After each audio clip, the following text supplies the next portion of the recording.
Good afternoon. I'm Martha Johnson, Director of the Maier Museum of Art at Randolph College, and I'd like to welcome you to the 30th Annual Helen Clark Berlin Symposium. The Berlin Symposium is always held in conjunction with the college's annual art exhibition. Before we get started, I would like to thank Mary Grace Shockey, class of 1969 and former trustee, who has generously supported every annual exhibition since the 100th, including this, the 110th. The first annual exhibition of contemporary art was installed in 1911. On the occasion of the 80th annual, friends and family of Helen Clark Berlin, class of 1958, established a symposium in her honor, which would expand and extend the educational impact of the exhibition. I want to thank Curator of Education Laura McManus for planning the symposium and coordinating today's panel. Also, Tracy Langseth, Maier Museum and Heritage Studies Manager, for handling so many important details to make this happen. I will now join our studio audience in the gallery, who will be enjoying the Zoom panel on the big screen while surrounded by the exhibition. Thank you for attending, and I am turning the program over to Laura McManus. Thank you, Martha. And thank you all of you out there, whether you are attending in person at the Maier or if you are joining us remotely. Thank you for spending the afternoon with us for our 30th annual Helen Clark Berlin Symposium. I'd like to take this moment to recognize that Randolph College, previously Randolph-Macon Women's College, resides on unceded traditional lands of the Monacan Indian Nation. We acknowledge the Monacan Indian Nation and their continued impact on this community. Over the last 2 years, we have had to be flexible and show grace under pressure. Pulling this Berlin together has been challenging. And I want to take a moment to thank Jerry Washburn and the Randolph College Technology team for helping us make this happen and for helping me to remain calm during this trying period. I'd also like to thank Tracy Langseth for also helping me remain calm. We did have a last-minute change to the program today. Michele Wallace is unable to join us.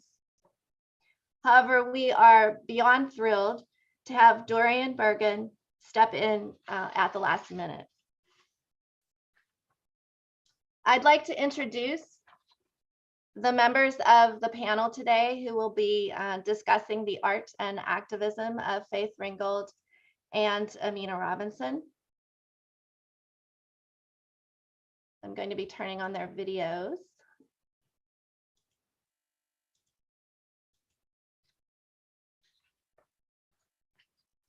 I mentioned Dorian Bergen first. She should be coming on soon. Dorian Bergen is the president of American Contemporary Art Gallery in New York City. We also refer to it as ACA Gallery. She's been there since 1993.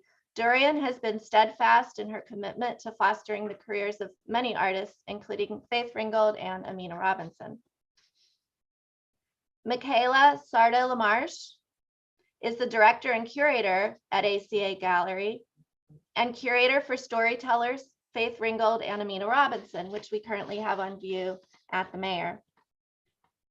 Her curatorial credits include Frances Louise Mora, A Legacy Reconsidered, Richard Mayhew, Transcendence, and Bruce High Quality Foundation, The End of Western Art,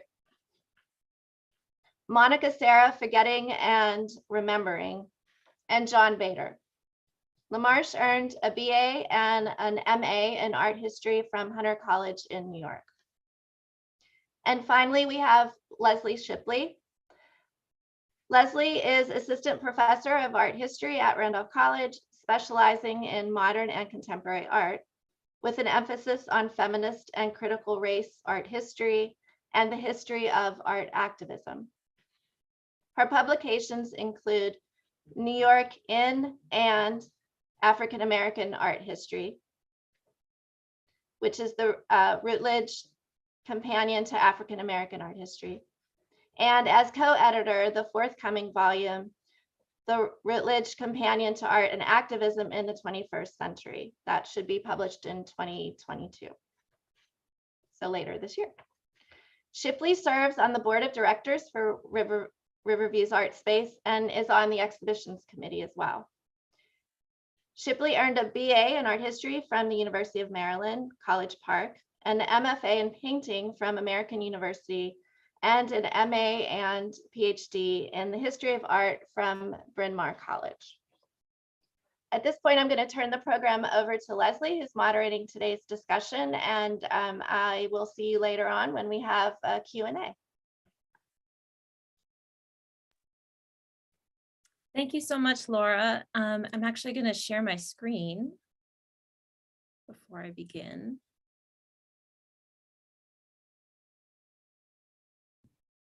Let's see here.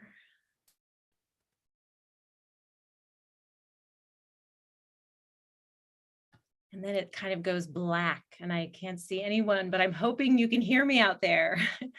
Thank you so much, everyone, for joining us today. I want to thank Martha and Laura, especially for inviting me to facilitate this panel discussion. Thank you, Tracy Langseth, Debbie and John Spanich, Jerry Washburn, for all of your hard work and the care you put into making this event run smoothly. I am thrilled to have this opportunity to talk about the art and activism of these two incredible feminist artists, Amina Robinson and Faith Ringgold, and to get to do so with two people who have deep knowledge of and passion for their work, Dorian Bergen and Mikaela Sardo Lamarche, from ACA Galleries. But before we begin the panel, I'm going to set the stage by sharing some images. First, I'm going to share some photographs of the Storytellers exhibition as it is currently installed in the Maier Museum of Art. And this is for the benefit of our streaming audience, some of whom may not be able to make it to the museum.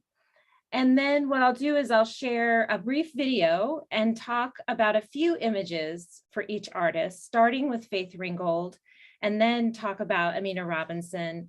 And this will be just to provide some historical context before I initiate the conversation with Dorian and Mikaela. So I'm going to go through these installation shots. I'm not going to say too much because I don't want to take time away from the panel discussion, but this gives you a sense of the scope of the exhibition, the range of materials, and the juxtaposition of these two incredible artists.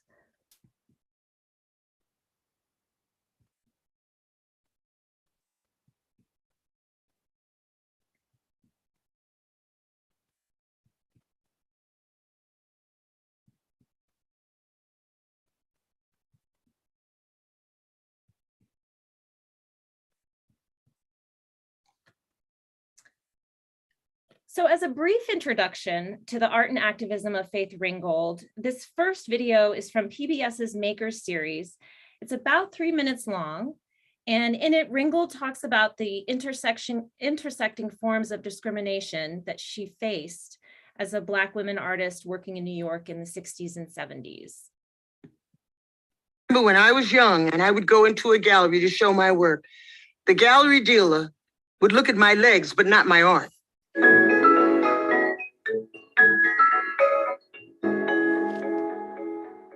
I was born during the Great Depression, and I lived in Harlem. From the time I was a little kid, I always had my crayons, and my father brought me my first easel. I had my paint.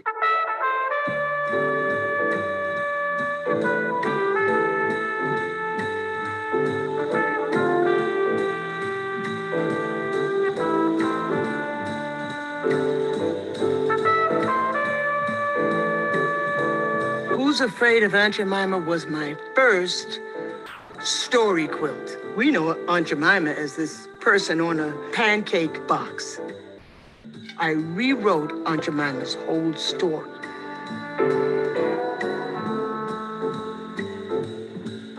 She becomes an entrepreneur and she's just fabulous in my story.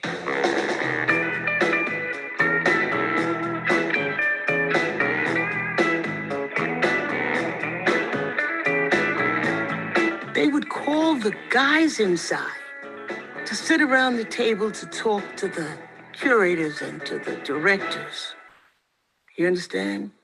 But not me. The museum will open up to African-American artists, but you won't be one of them because you're a woman.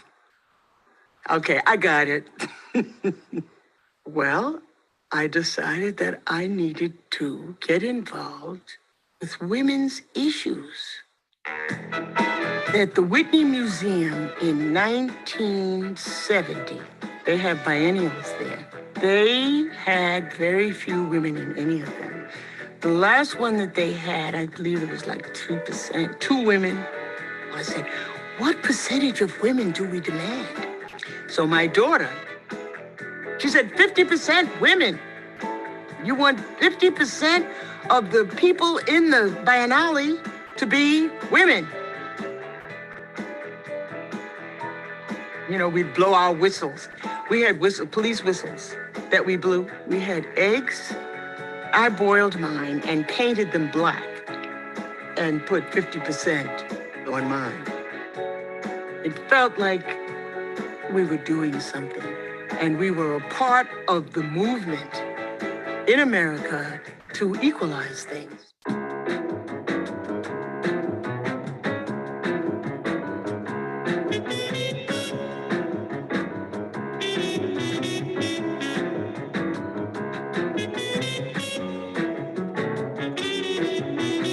You can't sit around waiting for somebody else to say who you are. You need to write it and paint it and do it. That's where the art comes from. It's a visual image of who you are. That's the power of being an artist.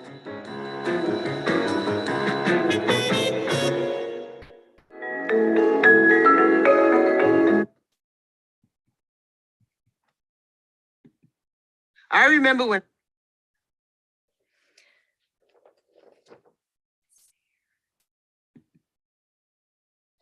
So, excuse me, breaking away from the male-dominated art scene of the 1960s, Ringgold co-founded several feminist committees and collectives that organized protests at the museums in New York.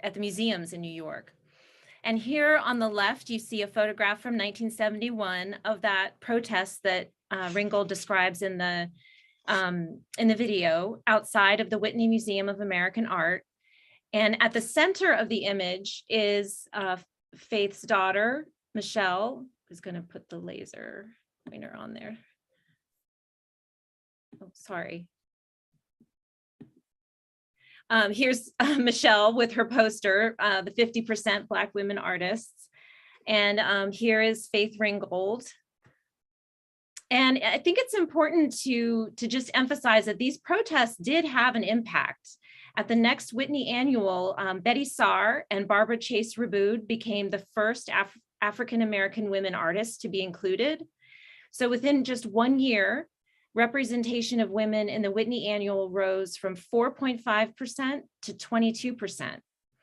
And only very recently in 2019 did the Whitney actually reach 50% women. Out of the 75 artists selected in 2019, 40 were Black and half were identified as women. I think we can thank Faith Ringgold and the activists of the 70s for really initiating these changes. In addition to organizing protests, Ringgold co-founded the collective Where We At, Black Women Artists. This group organized a group show, and the poster for it is on the right, and I've highlighted Ringgold in the image. And they really offered support and solidarity at a time when the male-dominated Black arts movement and the white-dominated feminist art movement ignored or dismissed them. Activism around freedom of speech and artistic expression has been a key concern for Ringgold. In 1970, she was an organizer of the controversial People's Flag Show to protest repressive laws on the use and display of the American flag. And on the right, you see a poster that was designed by Faith Ringgold with the text from Michele Wallace, and I'll just read it to you. It says, "The American people are the only people who can interpret the American flag. A flag which does not belong to the people to do with as they see fit should be burned and forgotten. Artists, workers, students, women, third world peoples. You are oppressed. What does the flag mean to you? Join the people's answer to the repressive US government and state laws restricting the use and display of the flag." So in this exhibition, over 150 artists participated and included anti-war imagery as well as art ranging from painting to performance, which incorporated the American flag. And you see Faith Ringgold at the center of the photograph on the left, flanked by two artists, Jean Tosh and John Hendricks. The three of them came to be known as the Judson Three and were arrested on charges of flag desecration. They were acquitted of all charges and fined $100. Ringgold's activist posters, two of which are in the exhibition Storytellers, show her dedication to struggles for both Black liberation and women's liberation. The two posters on the left were created for the Black Panther Party and incorporate the red, black, and green colors of Black liberation. And the one on the right uses the rhythmic triangular pattern from the Kuba people of the Congo. And in this next video, we will hear about Amina Robinson. We'll hear from artists and scholars and from the artist herself talk about her dedication to preserving the stories of her community.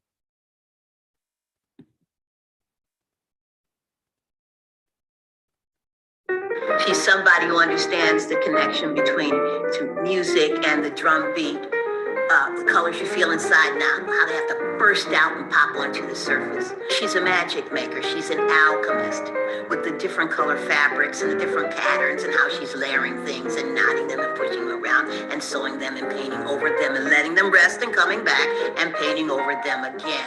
Basically, Aminah is trying to figure out how to take the materials that she has, buttons and beads, simple cotton thread, beautifully colored fabrics, cutting and pasting and putting them together to tell these oral histories in a visual format. What's really superb to me is that she'll use a different medium for a different idea. The way she handles buttons, like ding ding ding, beating ding ding ding ding, she is a genius at what I would call offbeat phrasing of visual accents. I mean, there's no one like her. One of the things that was most fascinating to me when I went to her studio, to her home, was to see how she used music boxes. She would embroider and stitch these into the quilts so that the quilts became enlivened. She'll work with almost anything. You know, she'll make art out of almost anything. So there's never a limitation about materials. Now she makes this kind of mud hogmog.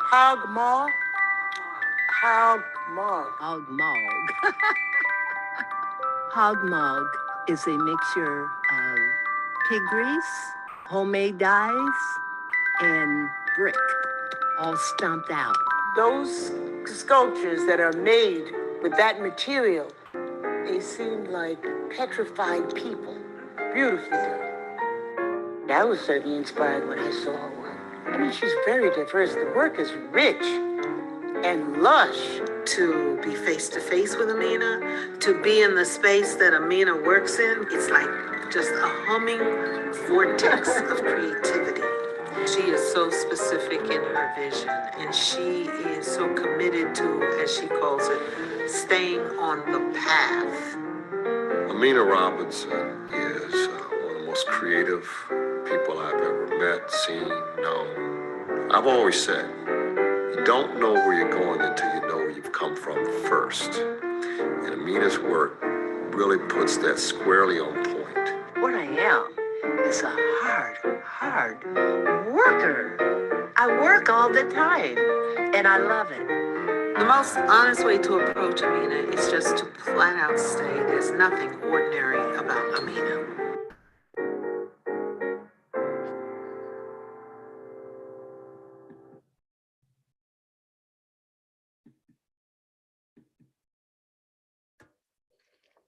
Amina Robinson was an active participant in the civil rights movement. On the right is a photograph taken of her at the March on Washington for Jobs and Freedom in August of 1963, where she heard Martin Luther King Jr.'s I Have a Dream speech. She took part in civil rights demonstrations organized by the NAACP and the Congress for Racial Equality in her hometown of Columbus, Ohio. And her journals and letters reveal the sense of responsibility she felt as an artist to her community and to her country. On the left is a page from one of Robinson's journals, written just a few days after the March on Washington. And in it, she writes, quote, "The revolution is on. Black America is no longer standing still, no longer standing by to watch injustice be done to him. I am a Negro American, a Negro artist and woman. I am no longer a standby. The Negro will not only open doors for all Americans, but as well for the world, for all the world over. What is happening now is one of the greatest and will be one of the greatest things in all world history. I shall record what is happening now to the Negro. I shall record what the Negro is doing for the world and for Americans." Robinson credited both her family and her experiences in the civil rights movement with inspiring her to create art that celebrates Black experience and the contributions of Black people to the history of the US. She called her works missing pages of American history. And she would return to the theme of the civil rights movement in later work. And these are two examples. On the left is from the Unwritten love letter series, some of which of this series are in the current Storytellers exhibition. This one is for the Reverend Martin Luther King Jr. And on the right is one of her rag paintings, which became an illustration for the children's book called To Be a Drum, which was published in 1996. And so like Ringgold, Robinson wrote and illustrated children's books and was really dedicated to working with children. They both understood the significance of the next generation for transforming society. And so I'll go ahead and stop there with the images.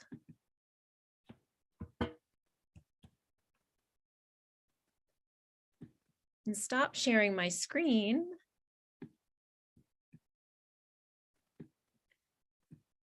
And I'd like to open up the conversation with Dorian and Mikaela.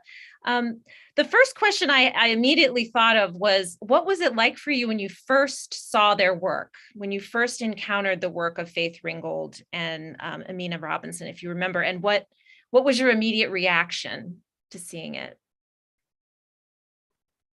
Oh,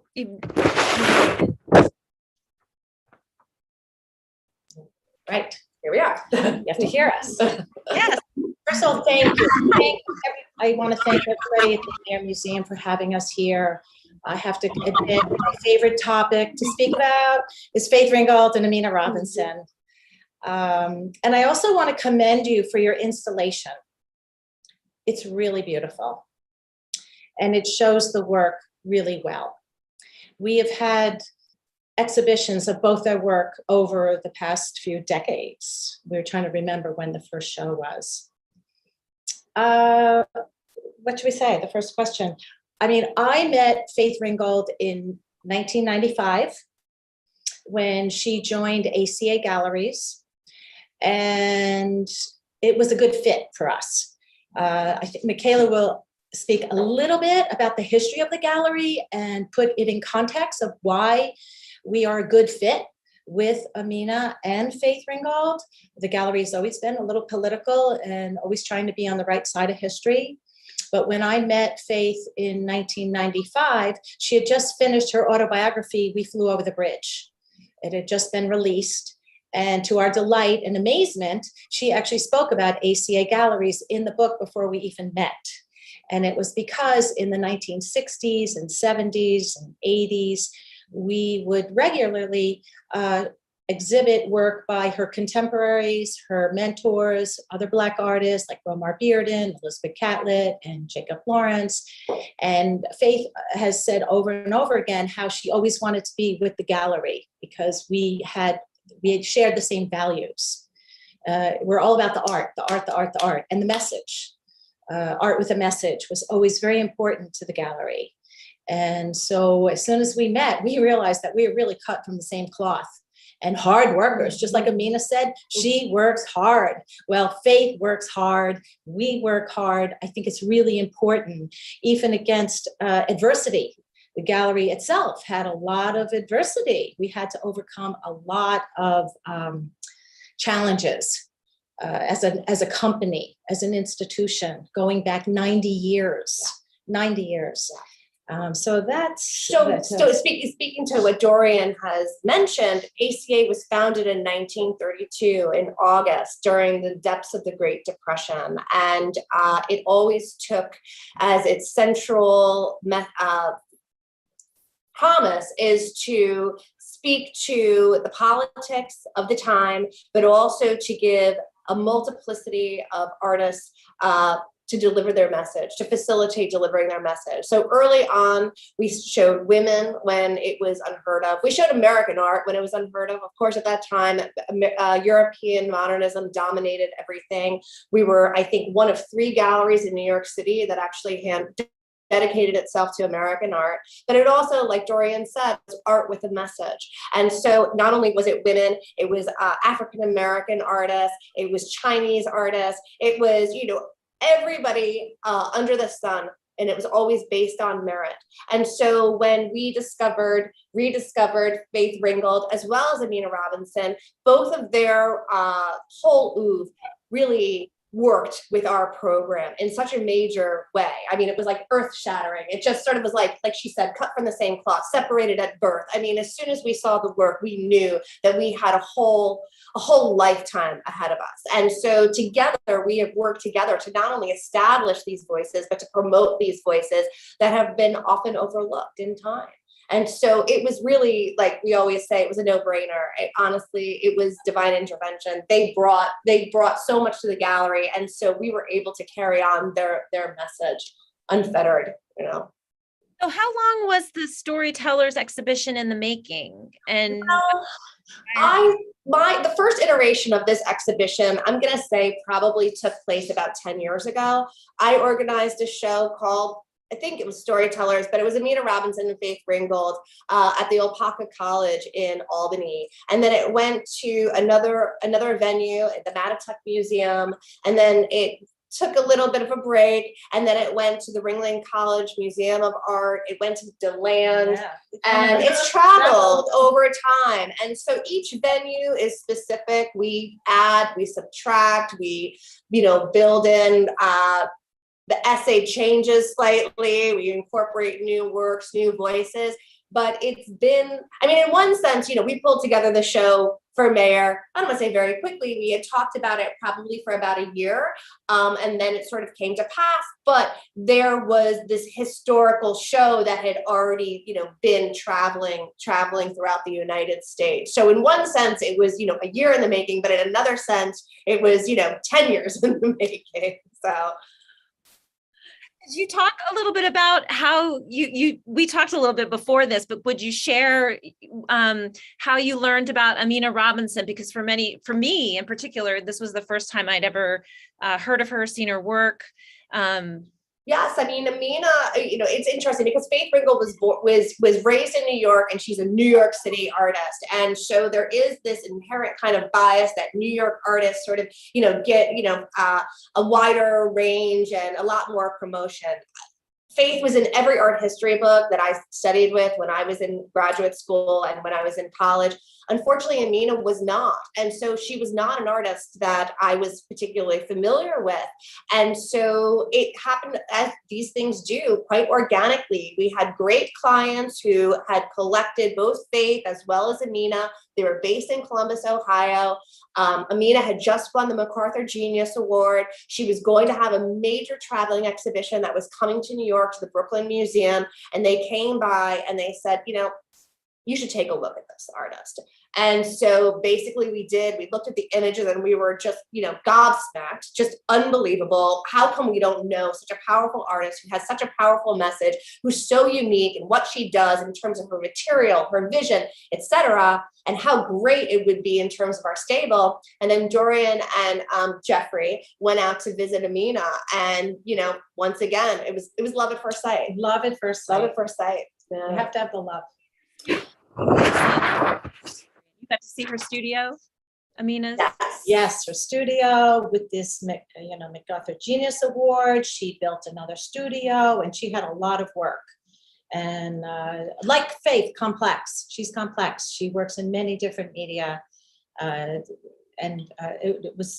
it didn't take long to say yes. Well, and Aminah's studio itself was almost like an environment. I mean, you know, her kitchen was transformed into another studio space. I mean, there was a bed that was sort of like wedged in between a couch, you know, and all she did was work and work and work and work. I mean, I think maybe she slept 3 or 4 hours a day. I mean, the reason why her head is shaved because hair is too much work. You know, she'd shave her, she'd have a cigarette, she ate a little bit of candy, and then she'd go to work. She'd wake up at what, 3 o'clock in the morning, 5 o'clock in the morning? 5 in the morning till 5 at night. Aminah was on with her art. Don't bother her. She didn't have a phone. She didn't have a telephone. She didn't have a TV, no computer. You had to ring her bell to say you're going to get a delivery. And she worked. That's all she did. That's all she did. I wonder how she found out about the MacArthur Award then. I wonder. Oh, that's a funny story. Okay. So finally the neighbor says, go put on your phone, plug in the phone. You got to plug in your phone. Someone told her she got to plug in the phone. So she does, and she's working, the phone rings. She answers it. Somebody says something about an award, and she hangs up 3 times. So she goes and she runs and she gets her neighbor. She says, what's going on with this? You know, what? MacArthur Genius Award? Who's that? You know? And so it's just so wonderful because she's so humble, and she has stayed humble in her entire life, just on message. And she truly, and they said they gave this award to her, not for what she has accomplished, for what she will accomplish. Oh, wow. And it was really true. Yeah. She took it and ran with it. Absolutely. Well, could you talk a little bit about some of the subject matter in Aminah's work? I was thinking particularly about the references to African Sankofa, the things that were kind of inspiring her to make particular works. Well, I think that one of the things about Aminah was she was an incredible scholar. And she took the oral histories, and then she also went to like every library and researched the history, because she understood how there was a systematic erasure of African American culture and history within the United States. And so she felt it was her duty to preserve, commemorate, and pass along to the next generation all of these important aspects of their history, which, you know, collectively had been lost. And so that was one of her main goals. And it took many forms, from the history of the transatlantic slave trade and the immigration or lack thereof immigration of African people to the Ohio Valley. She also took on the history of Columbus, Ohio. Her ancestors had lived in an area, what they call the Blackberry Patch, which is the Black area of town, which was then raised later on in the 1940s, I believe, to become the first federal housing project in America, Poindexter Village. And actually now Poindexter Village is in the process of being raised again so that they can improve upon the circumstances of the African-American people who lived there. And so she really understood, she had seen 3 different iterations in her lifetime of the physical erasure.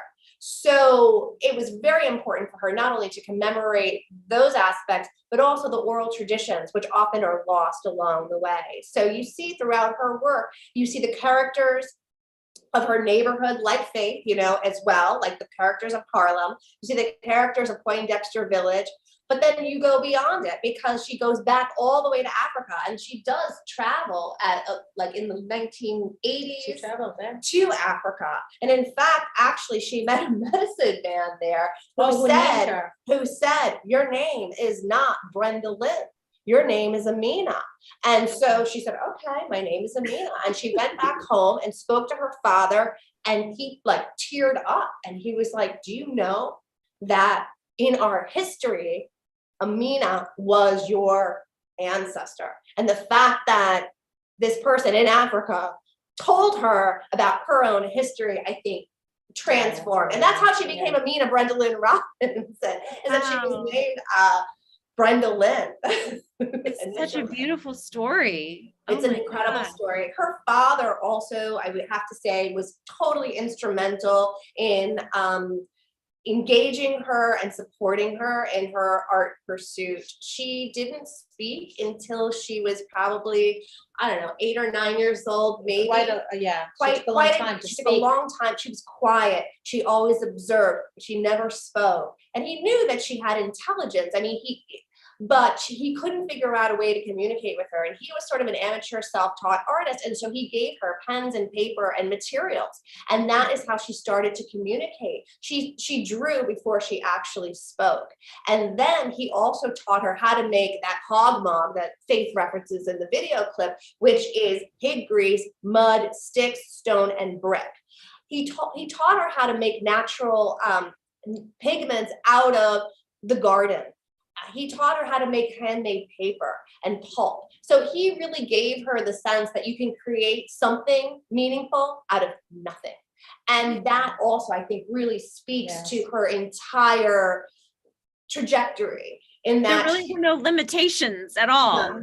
None. Like Faith. So like they really Faith. shared, like Faith, and even like Faith, Faith's father gave her her first easel, like she said in the video. Yeah. So both artists had incredible support from their family and gave them courage to go on despite, all the obstacles.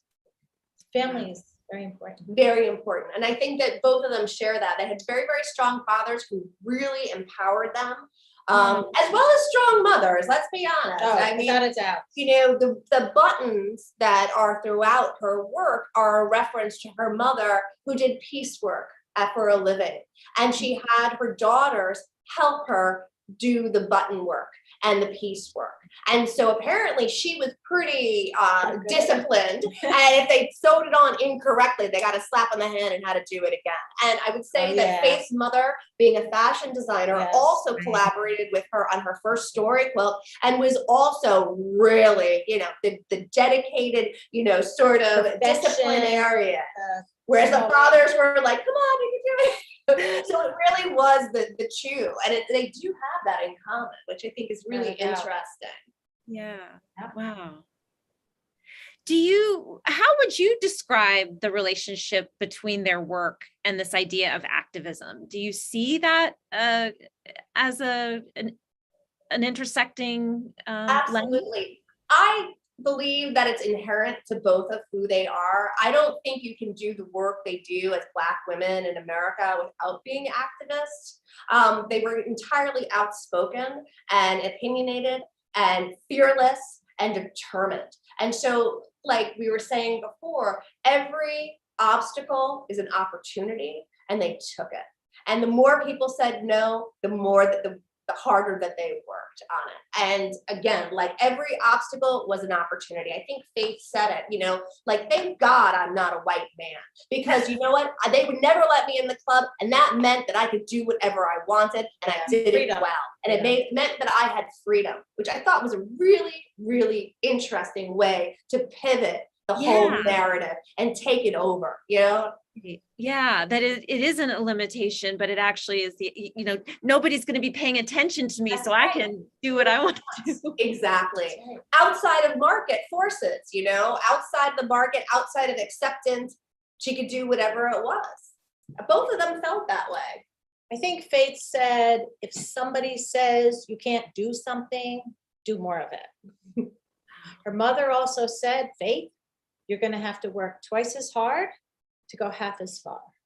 Wow. And both Aminah and Faith are hardworking and really examples of like true courage. Yeah. Yes. Is Faith making work now? How is she doing? Is she able to? Yeah, she's making prints and, not like she did. I mean, right. For an example, the French collection of 12 quilts was conceived in a matter of 3 months at an artist residency in southern France, Lanapool. And she conceived all 12 quilts after visiting the homes and studios of Van Gogh and Picasso and Matisse and rewriting history in her own vision. And she had gone with her daughters, right, to France at that time, or no? Earlier iteration. Yeah, early. Time. This time she had to just be alone and really focus and do her work. But no, she's getting inspired. I mean, it's been a difficult time. I mean, to bring it to current with COVID and pandemic and loss of her husband, I think. But she's not working as quickly, but she is still working. And then of course, the show that just opened at New Museum of Contemporary Art, which is like the largest retrospective that she's ever had, I mean, was absolutely, I mean, it's on until June 2nd. I encourage anybody who has the opportunity to see it. There are works there that are reunited that will probably never in our lifetime be seen together in series. The French collection, which Dorian mentioned, is incredibly powerful because it does rewrite Western art history to include women and Black people in a way that it expands the canon. I mean, it's canon exploding and including. It's really, really moving. And the truth is they are dispersed all over the world, and they came together for this one venue. And I don't see it happening again, at least in our lifetime, maybe sometime in the distant future. But, just seeing her react to 5 decades or more of art that she created is in itself moving. It's awesome. I bet that was amazing for her to see. I mean, wow. Yeah. Do you know what the response has been so far? I mean, phenomenal. I don't think there's a word. I mean, really phenomenal. They made a catalog for the show, which is an incredible book. It's already out of print. They've already sold through. They're already on the second edition. When it opened on Valentine's Day. Oh. Yeah, no, it's been very well received, to say the least. That's great. That's so great. I did have kind of a specific question. It was something I read that Faith said about the importance of the viewer that I'd never heard her say. She said something about how she wanted to involve the viewer physically. I never really thought about that when I looked at her work, but she wanted them to be able to actually move their bodies, to have to look and read. I mean, do you see that affected her work? I would respond to that by saying Faith and Aminah, number one, they're storytellers, right? Storytellers. And storytelling is about humanity, like all of us, like whoever you are, whatever you look like, wherever you come from, we're basically all humans. And her work speaks to that humanity. And she also has the story quilt, so she has stories. And so her work engages the viewer in ways that maybe I feel like other artists maybe are not, you could spend an hour in front of one work. Yeah. And no matter what it looks like, it may look beautiful, but if you scratch the surface of any work by Faith Ringgold or even Aminah, there'll be a story there. It'll be about social justice. It'll be whatever it is, there's a deep story there. And I think that engages the viewer a lot because there's a lot there, a lot to see. And then Yeah, also so I even say- the soft sculptures, like the two that you have in the current exhibition of Little Yeah. Joe and Mama, I think those are people that she knew in Harlem as well. Everybody saw these Those people. are like portraits. Those Exactly. They're Oh. portraits of people who she knew. And so again, I think that's another way of engaging the audience to kind of speak to the people that she experienced and knew. And then I think also in terms of contorting one's body to view, I see that in the monumental paintings for Flag for the Moon, where you have to turn your head this way to read the message, or the US US postage postage stamp. stamp, where it's very visible that it says Black power, Then but you have to- embedded very subvertly, it says white power, which is how white power works. It's subverted. It's in our language. It's in, it's all around us. And as white people, you don't necessarily see it, right? You're innocent bystanders, right? So I think that also is, there's the message, and then there's also the subtext. And that's what Dorian is speaking to, where on the one hand, it's like this beautiful object, but then once you kind of get into it, there's a much more sort of subversive message that needs to create some dialogue. But she always does it in such a way that it engages dialogue instead of like repulsing. Yes. Or right. or being off-putting. Yeah. It's sort of like a lot of people deal with difficult subjects with humor. She does it in that, not in humor, beauty, but with maybe. beauty and also color in a way. And, it's never like a negative message. And all the adversity that she or Amina might have faced, it's not about the negative, like, these people are bad and they did this to us. It's really about, pushing it forward, making sure that people are educated so that they understand that they are also part of the system unknowingly, and that they are also pushing forward a lot of the past. And sort of making way for the future. And I think that's one of the things that you spoke to in terms of the children's books, that it's so important to engage a younger generation, because they are the messengers. They're the ones who are going to carry the message forward. And I think that is also something, because there's very few artists that engage children also. Right. And understand the transformative quality of that really younger generation. And then their children, their formative, it's their formative moments. So the messages and information you give them then is going to carry them and develop them as people, adults who are decision makers, who affect change or don't. Right. And children were important to Amina as well. I mean, I know she illustrated children's books, but did she also work with children in her community or teach? I think she did. I think she taught like Faith, Faith taught Right. elementary all the way through college. But she did these children's books, and she was always had children in mind. She was a childlike person herself in the best way possible. So could you talk a little bit about Tar Beach? Speaking of children's books, about his evolution. All right, Tar Beach. I know people are going to want to hear that. But I won't, okay? But Tar Beach was created in the original painted canvas. People have to realize when we say story quilts, these are not quilts. These are actually unstretched paintings. And so the original Tar Beach painted story quilt is semi-autobiographical. Faith was very frustrated that for 12 years went by and no publisher was interested in publishing her words. So that really created the story quilts. So she created this imaginary story about flying over the bridge where she was in Harlem. She saw the GW Bridge. And quite honestly, a poster was created of this story quilt to advertise her show. It was hanging in a doctor's office. An editor from HarperCollins saw this and knew she had a hit. She knew that this story was going to last forever. And she asked Faith if she would be interested in having her book, the exact words on the quilt, made into a children's story in 1990. And they sent her a dummy book with all the words, no word changed, and Faith illustrated it. And to date, I think it's on its 10th edition and has won many awards. In 1999, HBO created an animated version of Tar Beach with Natalie Cole doing the voiceovers.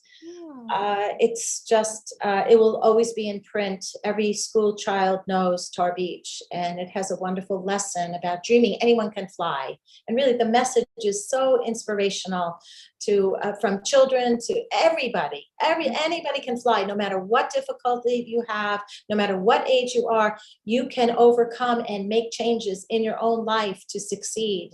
And to me, that's the message of that Tar Beach. And then she made it into prints. She made it into silk. It has many. Right, so the one that's in the show, there's sort of different versions of it right now. In the new museum show? No, Well, in their show, they have on our Silk show. screen, yeah, the silk screen on silk, and then there's silk screen on paper. Oh, okay. And those came much later, probably after the book. The original Tar Beach was 1988. Okay. And the Tar Beach 2, we call it, which is a silk screen on silk created by the fabulous Fabric Workshop in Philadelphia. Yes. They Was she did she work there, or I mean, did yes, she? absolutely, very closely with Fabric Workshop in 1990. Wow. But also, I think a lot of it came out of her frustration that the Tar Beach was acquired by a private person who then donated it to the Guggenheim Museum of Art, and they basically didn't show it. And I don't even know if they ever have shown it. And so it is the most requested loan they have of all the Picassos and Kandinskis and all of these things. It's the most requested loan, and for an institution, institutionally that they have, and rarely loan it because there are all these issues around fiber and exposure to light and all of these things, but they don't hang it. And so it's a real coup that we were able to get it into the new museum show, because it is the first time I think it's been shown in a while for 30 years, in a while, a long time. And so I think part of doing the silk screen on silk edition was out of her frustration that they're not showing it, so I'm going to do a different version of it. And it's certainly, the imagery is similar, but it's not a replica. It's not a replica by any means. Right. But each one of the silk screen on silks, the central image stays the same, but each of the borders is individually hand pieced and made from hand, and each border is unique. So it's sort of like an addition, but it's also unique. Wow. And that's so wonderful. I mean, she wanted her work to be accessible. She wanted people Absolutely. to see it and to make children's books. And, there's just, I mean, to me, that just does seem like a very activist mindset. She wanted to get her message out. She works in 17 different medias also. So, I mean, yes, exactly what you're saying. To disseminate the message by any means necessary. Oh, wow. Will you talk a little bit about the Michael Jackson one as well? Because that's kind of in the center of the way we've installed it. And I love the way the installation installation looks fabulous. Fantastic. Well, that's from 1988. And Michael Jackson was organizing a charity event and invited Faith to contribute, other artists as well. And other artists sent whatever they had, but Faith created a unique work for that charity, and called Who's Bad? And Michael Jackson is the central figure and all the dancers, and she spent a lot of time on that piece and gave it to the charity.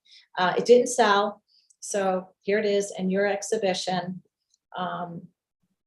But yeah, what happened is Faith went to Japan in the late 80s. And before that, many of her work had maybe 1 or 2 figures. But when she went to Japan, she never saw so many people in such a small area, and even like in the subway, like, and it all looked like graffiti because of the writing. She didn't understand. It was all a work of art to her.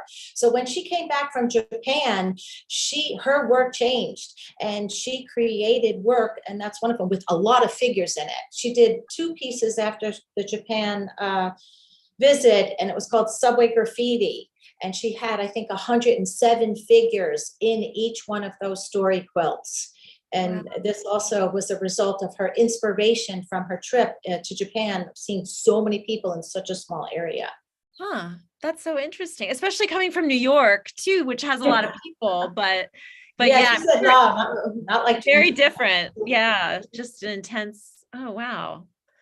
Wow, that's so interesting. Let me see. I'm looking at my question. Oh, you mentioned this a little bit earlier, but I was wondering what you thought for our students in the audience, what you hope that they might get from this exhibition, what you think is, why this work is so relevant right now. We talked about that. We really thought about that question because education is really important. Yeah. And it forms you for the rest of your life. And right, Mikaela, she said courage, perseverance, determination. I think that, for me, that's like what probably, one of the most universal themes for both of them. But also I think it's the importance of catching a glimpse of history that you may or may not have been aware of. And I would say that as a witness to it, that it's all of our responsibility to be messengers for it. So not only is it a personal thing in terms of, determination and perseverance, but it's also a more universal thing. And the fact that each and every person who sees this show can carry the message further, and then they tell someone and they tell someone. And that is how hopefully we're going to transform the world into a much more inclusive and equal place. And that's true activism. Exactly. To me, that's true activism, and it's quiet activism. It's not radical. You're not hurting anybody. You want dialogue. You want to reach people where they are and come to a conclusion that benefits everybody. Everybody deserves, just like Faith said, everybody's important. Everybody's important. And I feel like that what we would like the students to take away from the show. Yeah. I think she must have been a wonderful teacher. I mean, Faith Ringgold, with her students. I mean, just with children, and they were so important to her, it sounded like. She also taught, she taught high school, everything. She taught and college. She was the chair of the art department at UC San Diego for years. And I mean, I've talked to a number of younger artists recently who basically said to me, young African-American women who are, doing really well right now, and sort of said to me, without Faith, there is no me. And I really, really, really, I'm grateful for Absolutely. that. She broke down a lot of doors for people. She gets a lot of fan mail. Yeah. From everybody. Oh, that's so great. Do you think that part of that, I mean, her courage and everything, but also I'm wondering, even with Aminah, just how creative they were with the materials. I mean, they weren't going straight to canvas, although I mean these quilts are canvas, but they were just thinking about materials in a completely different way. And they're both professionally trained artists. They're not. Yes. Oftentimes people think Aminah is self-taught, but no, they're both professionally trained. They both went to art school, and for sure. But I think it was really about how can materials reflect my history and create an additional meaning to what I'm saying. So for example, we have this Aminah back here, and this is the people of the book.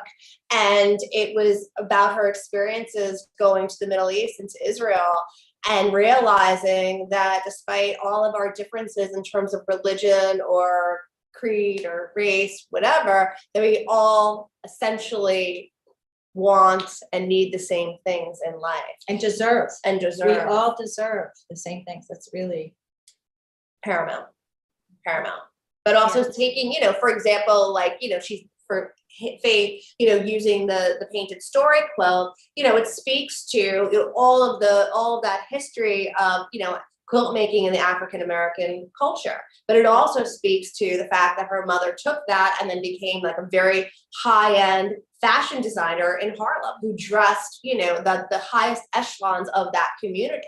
And then taking that and using it to facilitate her message, but also kind of preserving and commemorating that past within it. So there are all these subtexts that are embedded in the work, beyond just, the pure message or the superficial kind of like, oh, I see this, it's beautiful. There are all these other messages and subtexts that are embedded in it for both of them. Yeah, both of them. That's why there's so many books written on, by, about Faith. And Amina too has a lot of books. Yeah. Amina had names for the types of works that she made. So the one behind you, that's not a raganon, but it's no, a raganon is a book made of rags that goes on and on and on and on. It never ends. It never ends. And so, she would do these almost like scrolls. She would do these like unbelievable, and then roll up, when she finished one, she'd roll it up and spread it out again and add to it and add to it and add to it. I mean, we have certain works here that are like, 100 feet long. I mean, it's like you can't even hang them on the wall. They're so large. And can you exhibit them? I mean, can you exhibit them? You have to kind of like put it around a room. Yeah. Unless you have like 100-foot wall, but you 25 here, 20, you wrap it around, so it becomes more of an environment.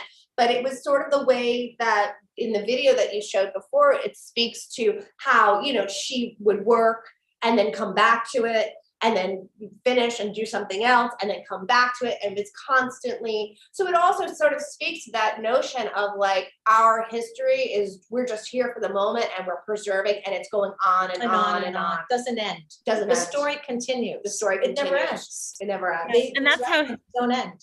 Yeah. And that's what you want too. You want it to continue. Exactly. Right. And then it speaks to, what you were mentioning before about the concept of Sankofa. Like, you can't forget where you were in order to know where you are now and pave the way for the future. Right. Well, let me see. I have some other questions for you.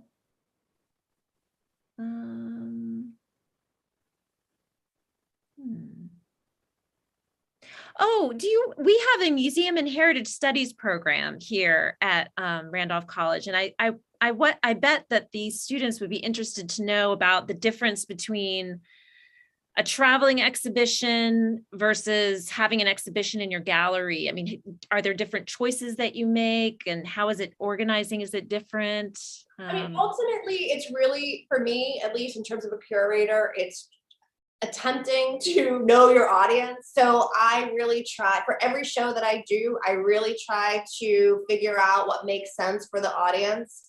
Obviously, there's the physical, I don't say limitations, but certainly like, every venue is different. So for example, when I did the Storyteller show, back at one venue, certain things were included, but then, the venue was smaller somewhere else, so we subtracted, and then, we added others for the next. So really, it has to do with sort of having a distinct point of view for each venue, and sort of what makes sense in terms of the history of the place, the audience, etc.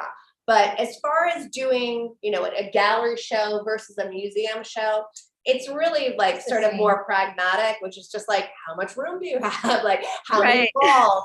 What do the sight lines look like? Those kind of practical considerations. But again, also sort of trying to work with the institution itself to figure out, what is the message that they want to promote? What do they want to speak to? What works for their space and for their audience? Mm-hmm. In the Storytellers show, did you kind of have a sense of which works should be juxtaposed with one another, or do you give? Honestly, I give curatorial freedom to everybody. I am really a person who believes in free will. And so I think that, in most cases, the curators, Martha, et cetera, like they know their space better than I do. Yeah. So, they're going to make it look better than if I try and come in and sort of figure out, I know our space here very well, so I can lay out a show and I know it looks great. But I also think it's important for the institution to be deeply involved, not only in terms of writing about it, but also displaying it, choosing, in many cases. Sometimes, we're sort of like an organic, we're a little bit different in that respect because it's really about the dialogue. It's about the dialogue of paintings, dialogue of artworks. Quite frankly, Amina and Faith they work so well together that, I've never seen a poor installation, of the work together. Right. And I just want to say one thing, that really before we organized these traveling shows of Faith and Aminah, we had an exhibition at the gallery and I asked Faith what to call it. And she said, call it Two Black Women. I'm like, really? Call it Two Black Women? She says, yeah. She's very practical. She says it the way it is. Wow. Okay, Two Black Women. So that was really the first show that we had of both them of together. together. And then we realized it was so good. It's just worked. When was that? I thought you would ask me that question. Oh, we're 90 years old. We really lose track of time. Amina was still alive. Yeah, she's still alive. So I feel like 12. Yeah, in 2010, 2009. Wow. It's a bit of a blur. Sorry. Yeah, I'm sure. I'm sure yeah. So Two Black Women, you think she was just trying to be very, that was kind of what should I call it? Yeah, we had come up with a bunch of, sort of more poetic. And she said, no, that's what you call it. I'm like, really? And then I asked Amina, Faith wants to call it Two Black Women. Are you okay with that? She said, yeah, whatever Faith wants. So then it evolved to storytellers. Yeah. The title. Then we realized we had a winner. We had it was an important instrument for education, for change. We really look at it like that. Yeah, and the truth is, as I'm thinking about it, I would say 50% of the venues that the show has traveled to have been educational institutions. They've also been major museums, but they've also been educational institutions as well. Okay. That does make a lot of sense. Well, Faith the thing about Faith also is that she has had tremendous institutional support since the beginning. I don't really know any other artist who worked, I want to say in obscurity in the sense of the art market wasn't paying attention, but institutionally in terms of academia, they were paying attention. And she had some serious support along the way. Even in the 1970s, she had a traveling exhibition that went to all of these small universities and colleges throughout the United States, which was kind of unheard of, and she organized herself. Really? Also, she did performances. Yes. So she would, the Wake and Resurrection of the Bicentennial Negro, which is at the New Museum, 1976, she went all around the country to these universities, enlisted student volunteers who would wear these 20 figures, would wear these performance costumes that she made, and would put on a play, a spontaneous, whatever you call it, performance. And the students had leeway, that there was a basic story to it, but the students also had to understand what the message was to be able to participate and improvise. And Wow. Totally improv. She really did work in 15 or 18 different media. Oh yeah. I didn't know that about her. She's complex. She's very. Well, thank you so much. I'm assuming that Laura's here to share questions from the audience, maybe, or.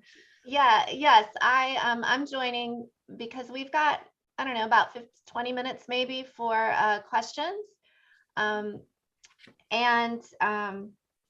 If you are a member of our live studio audience at the Maier and have a question for the panelist, now is the time that you're going to want to hand that over to Martha Johnson, who's in the gallery, and we will get to those questions, as many as we can. in a few moments. In the meantime, I have already received questions from faculty, from students, Randolph College students, and from Maier docents in preparation for this discussion. So I'm going to go ahead and start with those questions, and then we'll move on to the studio audience questions. But I do want to interject one thing, which is I am one of those people who have sent fan mail to Faith Ringgold as an educator and artist. And two very good friends of mine were students of hers in California, and they at University of San Diego, right? That they changed her life. So she's changed our lives. So yeah, I mean, yeah, pretty much. Anyone who knows Faith, yeah, it seems that way. So anyway, I just wanted to put that out there.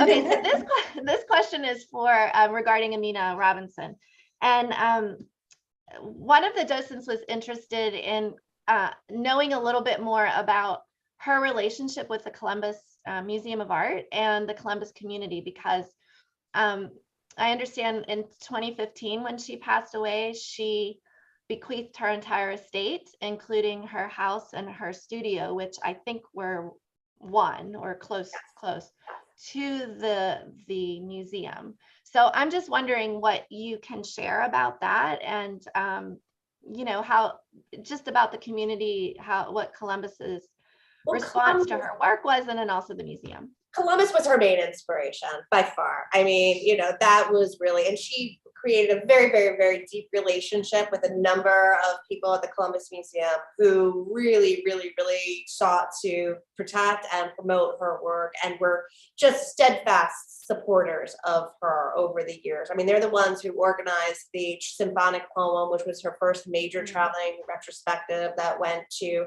the Brooklyn Museum, as we mentioned before. It went to the Tacoma Art Museum and beyond. And it was really important for her to have a core collection be somewhere where it could be preserved and analyzed and used as a source, as a resource for students and beyond. She also, you know, when she bequeathed her entire estate, but that also included hundreds and hundreds and hundreds of books around the history of African American culture in Columbus and beyond. She donated her house, which was also her studio, and they turned it into an artist residency. And so COVID kind of, you know, changed things a little bit, but nonetheless, every year, the idea is that a number of artists apply for the residency, and then they have a jury that then, you know, evaluates, you know, who should, you know, selects who should get the residency, and then they actually get to live in the house for, I don't know, 6 months or so, and create a body of work, which is then displayed at the Columbus Museum of Art. And so it's, you know, it sort of reflects her whole ethos in terms of inclusion, but also enabling the next generation to take up the cause. So they've done a tremendous job in terms of establishing her legacy. I think there's a permanent room of hers on display there. If you go online, they've done amazing things in terms of just doing a website that's called Amina's World, where you can go and you can create your own quilts and objects based on materials that she would have used. You can have a whole history of not only who she was, but people who lived in Columbus and the artists and people who influenced her along the way. And so they've done a tremendous job in terms of establishing and promoting her legacy. and their recent retrospective, I think it was on view through October, was accompanied by a major monograph on her work. Yes. So they are very devoted to Amina's legacy.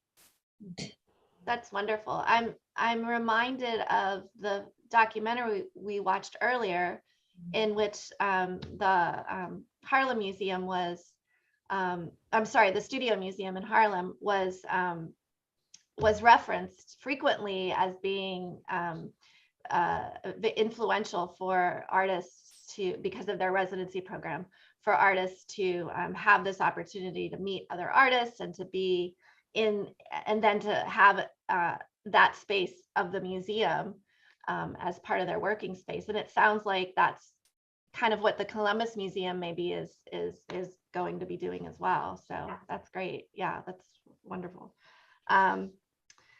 This next question is about a little bit more about Faith Ringgold's process. We do have in the exhibition at the Maier a few studies that she completed for the Coming to Jones Road series.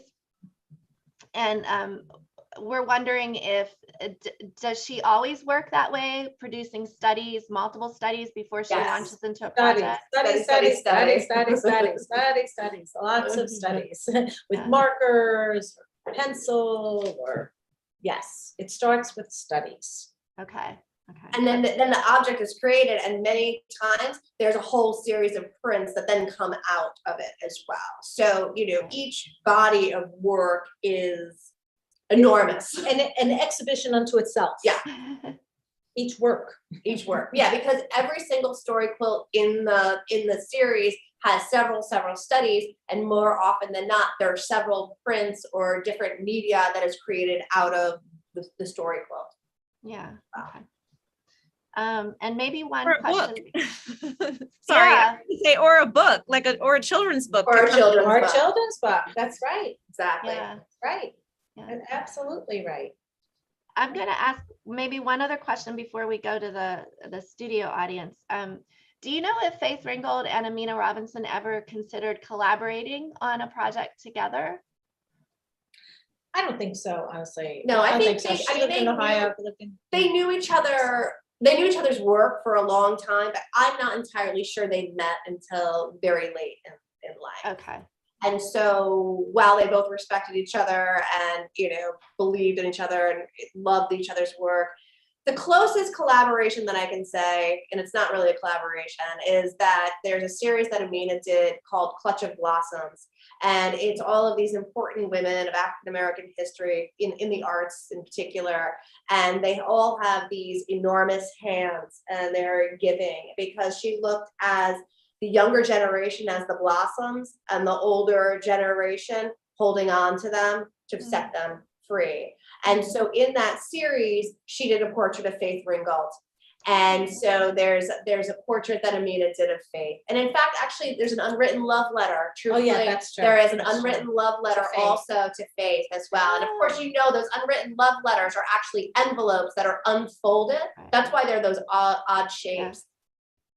And then collected stamps and other things that referred to the people, and then writing their history, and in many cases, an unknown history. I mean, I discovered many prominent figures of African-American culture that I was unfamiliar with through those unwritten love letters. And I think there's at least 136 of them that I know of, and there's probably more of them. But she did do those two homage to Faith. And I guess the other connection is Faith has a foundation called Anyone Can Fly. That gives money to educators to teach about African-American artists because they're not taught. And she also gives awards to artists, and she did give Aminah an award from the Anyone Can Fly Foundation. Oh, that's nice. While she was living. About the Unwritten Love Letter series, did I read correctly? She started that around 1950? A little bit later. A little bit later? Okay. Yeah, a little bit later. 1950. Okay. Yeah, it's a little early. Yeah, a little too early. Okay, I wasn't sure. But again, it's like, so that concept of, working in a certain media and then going on to something else and then coming back to it, there was no series that was ever really finished. It was she's always adding to it and always going back to it. And so even the pieces themselves are documents of time because they were worked on over decades in many cases. Yeah, that's great. I want to check in with Tracy. Yep, she's live in the galleries, and I think she might have a couple of questions that you collected. Yes. Hey, thank you. This has been a great conversation. We're so glad that you all have joined us. Lesley, you've done a great job moderating. We do have a couple questions from our audience members that are live here in the Maier. They're in the gallery next to me. One of the questions is, what was Michael Jackson's reaction to the story quilt, Who's Bad? I I honestly don't know. I mean, I'm sure he was really appreciative that Faith made such an important, large work and contributed to his charity. I'm not really sure. But he didn't buy it. Yeah, He didn't buy it, which you know, so I think that sort of says what it was. Very good. We have another one, back to the love letter series that we were just discussing. This audience member says that they wrote this down before Mikaela and Dorian did touch a little bit on this, but specifically they were interested in Amina Robinson's use of the different types of media for various series of works. So for example, the paper for the love letter series versus the gouache and mud media for the people of the book series. So do you know what influenced her decisions? It's sort of like I said before, I think that basically she was interested in using everything from ties to, you see her cutting broom. We had pieces that she used, plastic bags, fruit, plastic fruit. Yeah, she used everything. Yeah, she's not limited. Whatever she felt would convey the message is what she used, and whatever was at hand. She made stuff out of nothing. Like I said, she had a whole garden where she grew things, and the whole purpose was to create pigments from those. She had a bottle tree out in front of her house, which is a very typical. And so, whatever was available to convey the message is what she used. Excellent. Thank you so much. I'll turn it back over to Lesley and Laura.